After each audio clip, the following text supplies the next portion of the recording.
Hey, welcome back to the Disney Plus Everyday Challenge, and today we have sort of another reality crime docu-series in a sense. Each episode's about 20 minutes long, so they're pretty short, probably crammed with lots of commercials in that 10-minute span between 20 and 30 minutes on the A&E network. But yeah, this throws in at least three, maybe four. I think this is the first episode that I watched was just three different stories told pretty quickly. Actually, maybe four. Okay, we get the story from the moment we see somebody in an interrogation room, and they're in holding, just waiting to be talked to in some cases. Sometimes they've already been talked to, and they're just continuing at the police station. And you don't assume that everybody is guilty in the moment you see them in that room. That's kind of the point. It is just one episode. It is unsettling.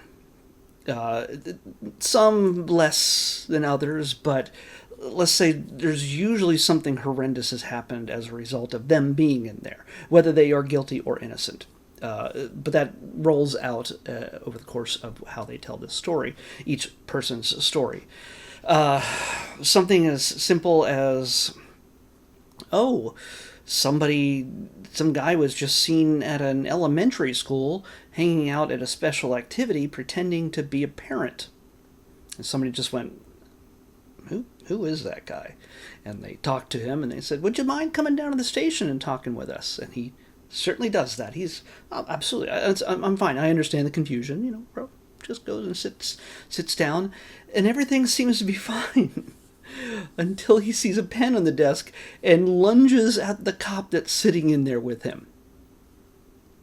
Yeah, he's in this room and he realizes, yes, I am the creep that was in an elementary school where I did not belong and was potentially going to just grab something small to take home with him.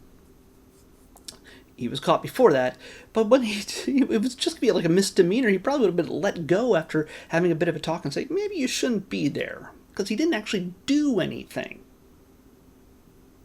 Until he lunged at the cop with a pen, hoping to stab him in the neck, somehow thinking he's going to get out of the room that's likely locked from the outside, unless he had a key. Well, I guess he could have taken the key off of the officer, but still, he went from maybe a misdemeanor loitering, I don't know, maybe somebody might have,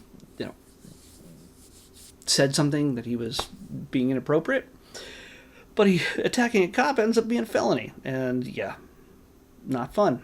And I'm not going to tell you all the stories, but they finish with probably the most disturbing one, where a man is found dead inside a suitcase.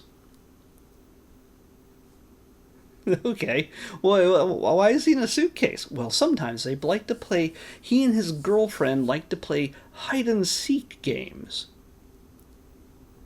And she didn't understand why he was in it. It was probably due to our hide-and-seek games, but what a horrible situation. I didn't realize that he could have died in there until they find her cell phone footage of him begging to be let out. And you do get to see that. There's no blood or anything else, but she's just mocking him as he's begging to be let out, that he can't breathe. Yeah. And Amanda ends up dead because she's just like, screw you, I'm not going to let you out. That's got to be a sad, terrifying way to die. But there are other stories involving murder.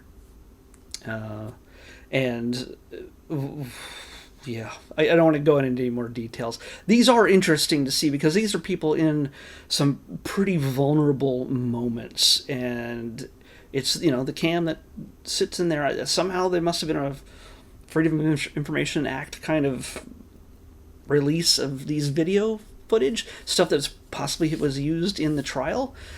In the trials for various people. And also, I don't know how they get a hold of some of this stuff. This, of course, if a network like A&E can just go, hey, I think we're going to make a show. How do we get a hold of police footage in the interrogation rooms? Because some of those things can be pretty interesting. When a child goes missing, and a man who was last seen with that child is brought in, and he stonewalls as to not knowing where that child is, it gets pretty heinous, especially when his girlfriend, the mother of the child, shows up and begs him for any kind of information. And yeah, it is not. It is. There's a warning at the beginning that just says, "Hey, be ready for some horrendous stuff." It is. If you're sensitive to this kind of stuff, definitely viewer discretion advised. So, yeah, it was much more interesting than I thought it would be. I thought it is fairly clinical, and it's a reality show, and this is real. It's not scripted, but in the sense that it is sensationalistic and structured in a way that makes you want to, oh my gosh, I need to find out what happens after the commercial break that doesn't exist when you have the no commercials option on Disney Plus. But yeah, this is something you can probably take a shot at, and yeah, if you're looking for something unsettling but confined to a small room, yeah, this is all for you. Let's pick tomorrow's episode. 72. This is one of the last items, not the very last, but pretty close. This is another reality series. Yeah, this is one of the ones I've heard of. But yeah, and it's. Okay. I'll reserve my comments till after I watch it. That's what I have to do when we watch Undercover Billionaire. So, yeah, people have opinions about billionaires these days. What if they went undercover and acted like they were a normal 9-to-5 Joe blue collar worker at the factory? What would they learn about the people who work for them who don't have 7 yachts? 8 mansions, a wife, and 6 girlfriends. Yeah, what would you do? Buying politicians, I should say. Yeah, what are you going to do? But anyway, we're going to find out tomorrow when we watch at least one episode of Undercover Billionaire on the next Disney Plus Everybody Challenge. I'll see you back here tomorrow with that.